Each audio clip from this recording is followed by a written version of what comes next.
अस्सलाम वालेकुम eight class. हम लोग कर रहे हैं जोग्राफिया का बाब नंबर 4 कुदरती आफ़ात। यानी इस बाब में हम लोग पढ़े हैं कुदरती आफ़ात के बारे में। यानी कुदरती आफ़त क्या होता है? जब कोई कुदरती अमल इंसान के लिए जाने माली नुकसान की वजह बनता है, उसकी कुदरती आफ़त कहते हैं। हम लोगों ने प्रीवियस लेक्चर में कुदरती आफ़त ज़मीन का सिरकना या फिसलना या लैंडस्लाइडिंग पढ़ी। तो ज़मीन में चूँकि ग्रेविटेशनल फोर्स होती है, चट्टानी मवाद टूट कर नीचे और बाहर की जानिब हरकत करता है। इसको लैंडस्लाइडिंग या ज़मीन का सिरकना या फिसलना कहा जाता है। इससे बहुत सा जानी माली नुकसान होता है। पाकिस्तान में भी ज़मीनी फिसलाव होता है 2 वजूहात की बिना पर। यानी तरक्याती कामों के लिए दूर दराज इलाकों को आपस में मिलाने के लिए पहाड़ी इलाकों में सड़कें बनाई जाती हैं। जब बारिश होती है, इसके ढलानें कमज़ोर हो जाती हैं और ज़मीनी फिसलाव का शिकार हो जाती हैं। इसके अलावा ज़मीनी फिसलाव की पाकिस्तान में दूसरी वजह है जंगलात की कटाई। यानी जंगलात को बिला रोक टोक काटा जा रहा है, जिसकी वजह से लैंडस्लाइडिंग जो है बहुत ज़्यादा होती है, बहुत से जाने वाला नुकसान होता है। आज का हमारा जो टॉपिक है वो है सहरा ज़दगी या सहरा का फैलाव। ये जो है तीसरी कुदरती आफत है। सबसे पहले हम लोग पढ़ लेते हैं सहरा होता क्या है। वो इलाके जहाँ सालाना बारिश 10 इंच से भी कम होती है, उन इलाकों को सहरा कहा जाता है। तो सहरा ज़दगी या सहरा का फैलाव होता क्या है? काबिल का ज़मीन का सहरा में तब्दील हो जाना या सहरा की हदूद में जब इजाफा होता है, इस अमल को सहरा ज़दगी कहा जाता है। जब से सनअती इनकलाब हुआ है, इसके बाद इंसानी सरगर्मियों ने सहरा ज़दगी के अमल में बहुत ज़्यादा इजाफा किया है। इसके असरात में यह है कि पानी के इस्तेमाल के ज़खायर में कमी हो रही है। इंसानों जानवरों की जो है इस खिते से हिजरत कर रहे हैं। यानी सहराई इलाकों में चूँकि मुस्तकिल दरिया नहीं होते, नबातात नहीं होते, तो लोग क्या है खुराक और पानी की तलाश में किसी और जगह हिजरत कर जाते हैं। खुराक की कमी, कैद साली और गुर्बत में बहुत ज़्यादा इजाफा होता है। पाकिस्तान में तकरीबन 80% के करीब जो ज़मीन है स्टूडेंट्स, वो सहराई या नीम सहराई है। पाकिस्तान में सहरा ज़दगी का की जो सबसे बड़ी वजह है वो है कि तरीका नहीं है काश्तकारी का। यानी काश्तकारी का जो तरीका है वो ना मुनासिब है, जिसकी वजह से ज़मीन जो है वो कटाव का शिकार हो जाती है। नेक्स्ट हमारी बड़ी कुदरती आफत है सैलाब।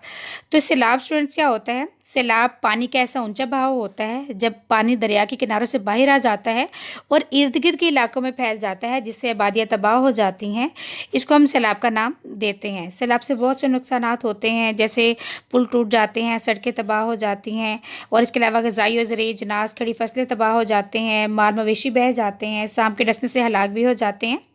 पाकिस्तान में भी हर साल जो है वो सैलाब आते हैं जब मानसून की बारिशें होती हैं और ग्लेशियर भी तेज़ी से पिघलते हैं।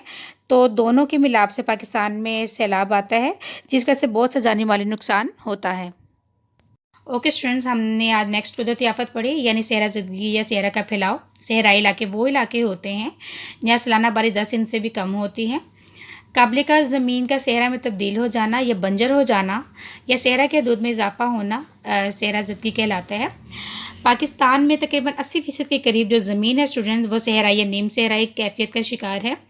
पाकिस्तान में सहरा ज़दगी का जो सबसे बड़ा किरदार है वो नामुनासिब तरीका है काश्तकारी है। यानी काश्तकारी फसलें उगाने का काश्तकारी का तरीका हमारा मुनासिब नहीं है, जिसकी वजह से ज़मीन कटाव का शिकार हो जाती है, ज़मीन की ज़रख़ेज़ी भी ख़त्म हो जाती है, जंगलात भी तेज़ी से काटे जा रहे हैं, जिसकी वजह से क्या है कि हयातियात के निज़ाम को, पौधों के नबातात के निज़ाम को बहुत ज़्यादा नुकसान पहुँच रहा है।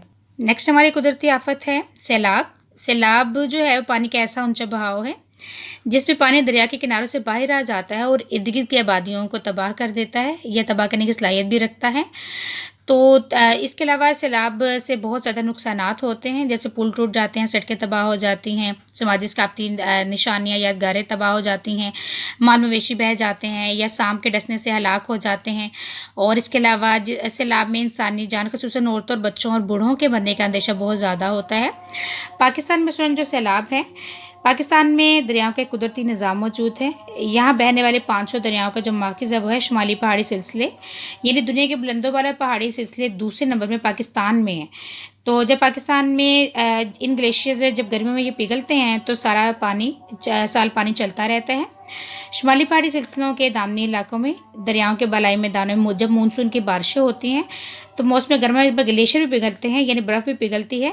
तो दामनी मैदानी इलाकों में मानसून भी अरूज पर, यानी मानसून की बारिशें भी अरूज पर होती हैं, ग्लेशियर भी तेज़ी से पिघलते हैं, बारिशें भी बहुत शिद्दत से होती हैं। तो इनके आपस में मिलाप से क्या है कि सैलाब आने का खदशा होता है और बहुत सैलाब भी आता है, जिससे बहुत सा जानी माली नुकसान भी होता है। तो स्टूडेंट्स, आज आप लोगों को सैलाब और पाकिस्तान में सैलाब करवाया गया। اس کے علاوہ سیرا زدگی کی ڈیفینیشن اور پاکستان میں سیرا زدگی کروائی گئی، یعنی جو ٹاپک آپ لوگ کو پڑھایا گیا ہے وہ آپ لوگوں نے اچھے طریقے سے یاد کرنا ہے۔